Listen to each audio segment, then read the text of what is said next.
رسوله الكريم وعلى آله وصحبه أجمعين. So I think last night we had a whole session about the true meaning of Haya and the true meaning of modesty. How many of you were at last night's session? So I'm not going to repeat myself. But essentially, usually when we talk about modesty, we only direct it towards the women, right? And I just wanted to kind of deal with, I guess, in this discussion, since it's an informal discussion, there aren't really any prepared speeches. And in fact, it's kind of funny because the lecture that I got, the line that I got, was more directed towards parents, how to raise dedicated Muslim youth in America, but I see that most of you are youth. And I'm not going to sit here and cause friction between you guys, because usually whenever I have a topic about parenting or about being a good child, then naturally there's going to be some imbalance in that, and if the crowd is diverse, then either I'm going to get a really angry tongue lashing by an uncle at the end of the lecture, or there's going to be a kid that's going to come up to me and be like, you don't understand, right? It's going to be one of those two. So I'm not going to do all that. I'll only say this, there's a lot of hypocrisy when we're talking about our definition of Haya and cultural hypocrisy. So I'm going to attack the parents a little bit, I'm going to attack the kids a little bit too.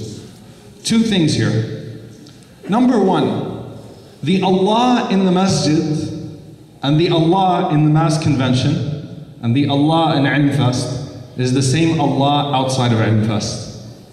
And that's something that's extremely important.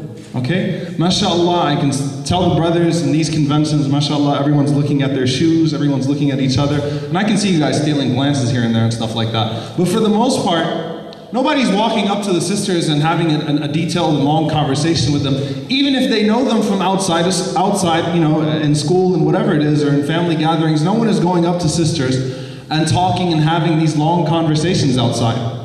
Why? Because we're in an Islamic convention. And if you're in the masjid and the sister walks into the masjid and the sister is right in front of you, it's like, oh, astaghfirullah. How dare this woman come through the entrance of the masjid? It's like all of a sudden you became Taliban. She should be flogged. You know? But then outside, what happens? Or is it that non-Muslim women are more valuable than Muslim women?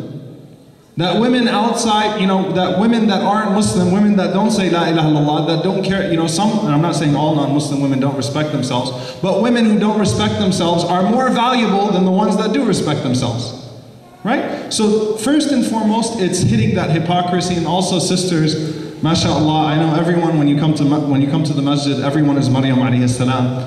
Everyone is so religious and so pious, but the point is that you have to understand, brothers need to understand, the sisters are not aliens in the masajid, and they're not the opposite of chaste women outside of the masjid. I'm not going to say any vulgar words, there's too many parents here.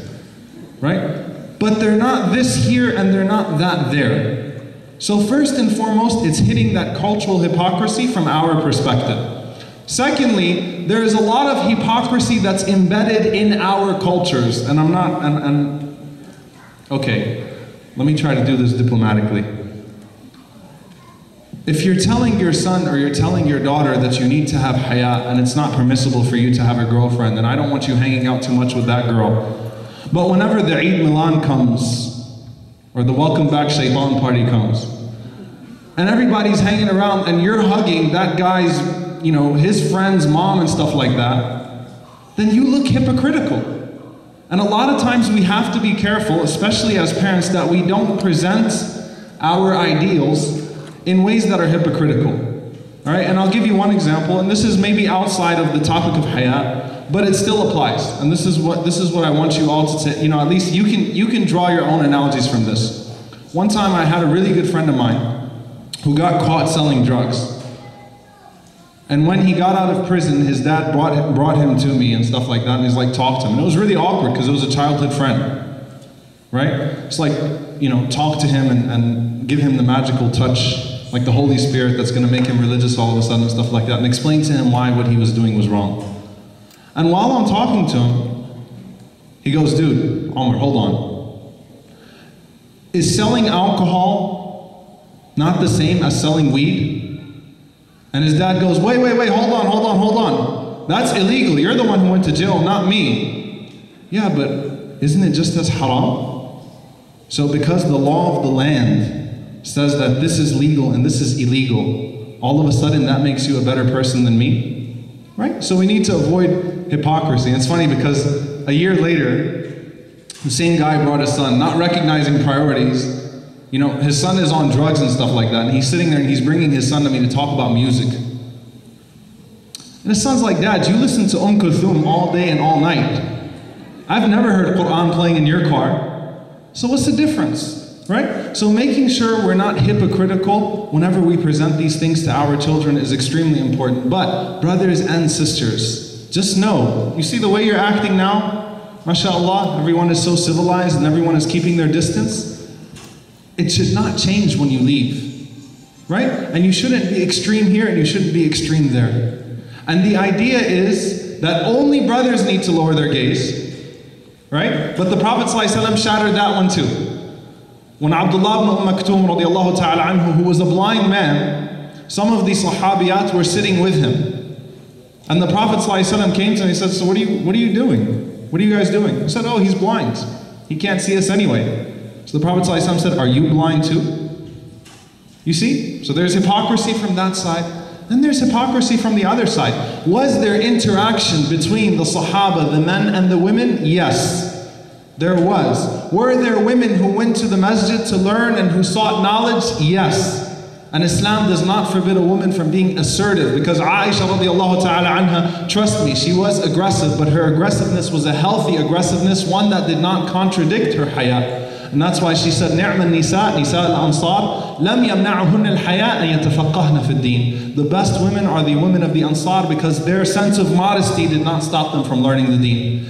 Asma bint Abi Bakr, in the famous hadith of Adhab al-Qabr, Asma bint Abi Bakr was sitting in the masjid and listening to the Prophet ﷺ speak, and the Sahaba started to cry so much that the women could not hear what the Prophet ﷺ was saying anymore.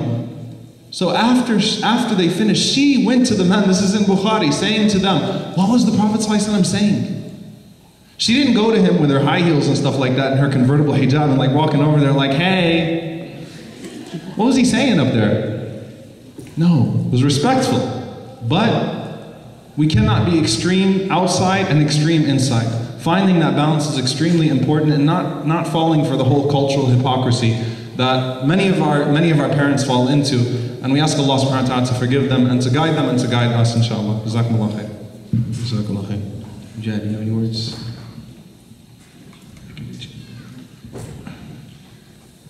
Assalamu alaikum. Bismillah.